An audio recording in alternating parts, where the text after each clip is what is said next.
नमस्कार मित्रांनो, कशा आहात तुम्ही? आता आपण एका नवीन स्कीमबद्दल बोलत आहे. लास्ट व्हिडिओ तुम्ही बघितला असेल. आज आपण त्याचा सेकंड पार्ट घेऊन येत आहे, ज्यामध्ये मी तुम्हाला सांगणार आहे आपल्या नवीन स्कीमबद्दल.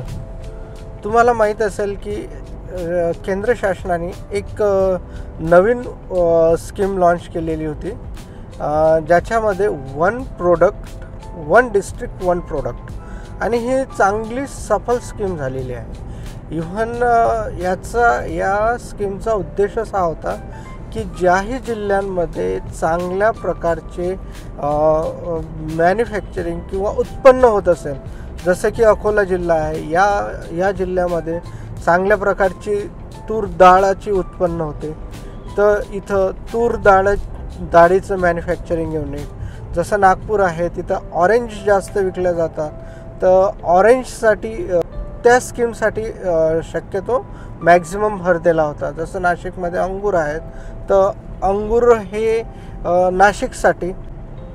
तर याच्यामध्ये तुम्हाला सांगायचं झाल्यास या स्कीमचं नाव आहे PMFME म्हणून याला ओळखल्या जातो. आणि ह्या स्कीम राबवण्यासाठी ही जी स्कीम राबवल्या जाते ही कृषी विभागामार्फत राबवल्या जाते. कृषी विभागामध्ये एक फूड प्रोसेसिंग PMFMEचं युनिट आहे, ज्याच्या माध्यमातून तुम्हाला हे स्कीम मिळतो.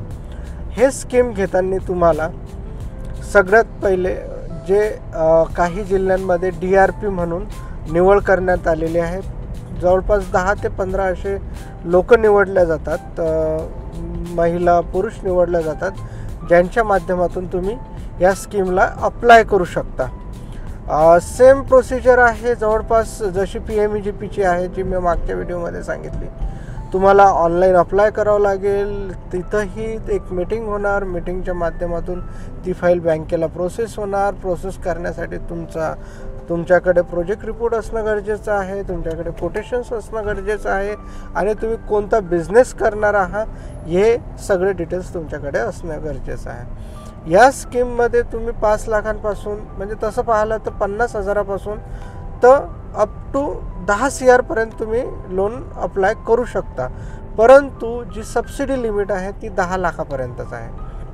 तर तुम्हाला जी सबसिडी मिळणार आहे ती 10 लाखांपर्यंत मिळणार आहे. लोन अप्लाय हे तुम्ही कितीही करू शकता. यामध्ये जर समजा शेतकरी उद्योजक असतील किंवा महिला उद्योजक असतील, तर त्यांच्यासाठी जास्त प्राधान्य दिलेलं आहे. बाकीचे मार्केटिंग सपोर्ट्स ह्या सगळ्या गोष्टी डिपार्टमेंटमधून राबवल्या जातात. आणि सोबतच या स्कीममध्ये तुम्ही वेगवेगळे उद्योग टाकू शकता, ज्याच्यामध्ये तुमचं दाल मिल आहे, फूड प्रोसेसिंग युनिट आहे, त्याच्यानंतर कोणतंही एखादं तुम्ही समजू शकता लाकडी तेलखाना झाला, फ्लोर मिल झाली, बेसन मिल झाली, मसाला युनिट झालं, ह्या डेअरी म्हणजे डेअरी प्रोडक्ट्स असतात त्याचं युनिट झालं. ह्या सगळ्या प्रकारचे बिझनेस तुम्ही करू शकता. सोबतच तुम्हाला या स्कीममध्ये जे बेनिफिट होणार आहे ते 10 लाख रुपयाचं होणार आहे, जे मी सांगितलेलं आहे. आणखी सांगायचं झालंच तर माझ्या मते या स्कीमला चांगल्या पद्धतीनं वाव मिळत आहे. सोबतच PMFME अंतर्गत तुम्हाला जेव्हा तुम्ही अप्लाय करता त्यावेळेस आणखी एका स्कीमचा तुम्हाला फायदा घेता येतो. त्या स्कीमचं नाव आहे AIF ॲग्री इन्फ्रा फंड, म्हणजे या स्कीमच्या अंतर्गत तुम्हाला जवळपास 25% तर 33% सबसिडी मिळू शकतो. तुम्हाला AIF ही जी स्कीम आहे हे PMFME सोबत लिंक करू शकता.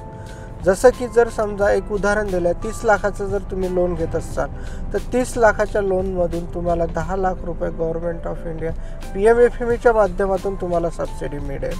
आणि बाकीचे जे जवळपास 33% किंवा आपण पकडून चालू 25 ते 33%पर्यंत, म्हणजे 7 ते 8 लाख रुपये आणखी सबसिडी मिळू शकतो, जे की तुम्हाला AIFच्या माध्यमातून मिळणार.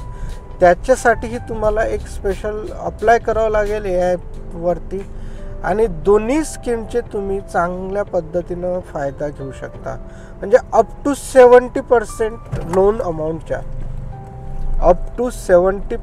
लोन अमाऊंटच्या तुम्ही या स्कीममधून फायदा उचलू शकता.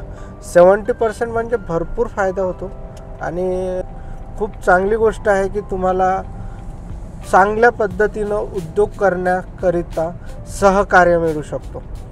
ह्या सगळ्या स्कीम तुम्हाला बॅक एंडेड लिंक असतात, ज्याच्या माध्यमातून तुम्हाला बँकेशी रिलेटेड स्कीम्स आहेत ते, आणि बँक लोन सँक्शन केल्यावरतीच ही स्कीम तुम्हाला ह्या दोन्ही पण स्कीमचा फायदा होऊ शकतो आणि तुम्ही फायदा घेऊ शकता.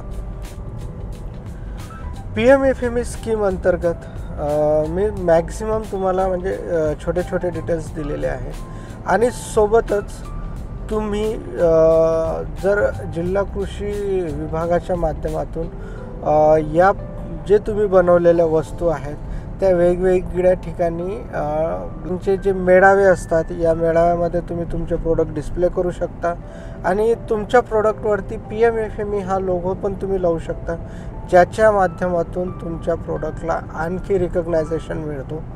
आणि सोबतच मी बघितलेलं आहे की खूप सारे उद्योग ज्यांचं वन डिस्ट्रिक्ट वन प्रोग्रामच्या माध्यमातून एक्सपोर्टसुद्धा करत आहेत.